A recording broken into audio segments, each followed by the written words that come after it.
ఇవాళ మా అమ్మ అయితే నాకు ఒక పని అప్పగించింది. అదైతే ఇప్పుడు చేస్తున్నాను. నేను మార్నింగ్ ఎప్పుడో చేయమంది, ఇప్పుడు చేస్తున్నా.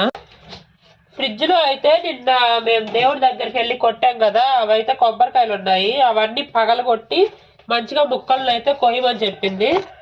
చూడండి ఎన్ని ఉన్నాయో కొబ్బరికాయ ముక్కలు. ఇవన్నీ నేను పగలగొట్టి ఎండలో పెట్టాలంట.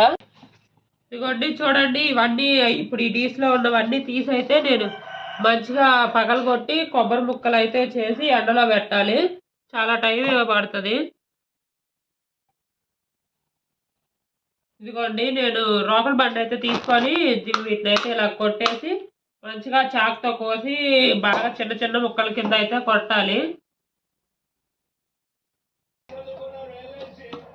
రోకల బండితో కొడదాం అనుకుంటే కుదరలేదు. రోకల బండ కంటే కొబ్బరి చిప్పలే స్ట్రాంగ్ గా ఉన్నాయి. చూడండి అవి రోకల బండకి ఎలా బొక్క పడిపోయిందో. ఇంకా నైవు మొత్తం పగిలిపోక ముందే చూశాను, లేకుంటే మా అమ్మ నన్ను తిట్టేది. అందుకని ఇంక మళ్ళీ గుర్రా అయితే తీసుకొని దాంతో అయితే కొడుతున్నాను.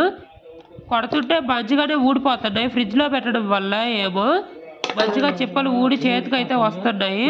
పెట్టడం వల్ల నీట్గా అయితే వచ్చేస్తుంది. చిన్నగా అయితే మొత్తం అయితే కోసేసాను చాక్ తోటి. ఇంకా ఊడదీసినవన్నీ కూడా ఇలాగా చాక్ తోటి చిన్నగా ముక్కలు ముక్కలు అయితే చేసుకున్నాను. చూడండి ఇవైతే ఎండలో పెట్టాలి. చూడండి ఎన్ని వచ్చాయో ముక్కలు. దీస్ అయితే నిండిపోయింది. ఇప్పుడు ఇవి ఎండలో పెడదాం వెళ్ళి. మంచిగా 2-3 టైమ్స్ అయితే వాటర్ లో కూడా మళ్ళీ వాష్ చేసుకుంటున్నాను.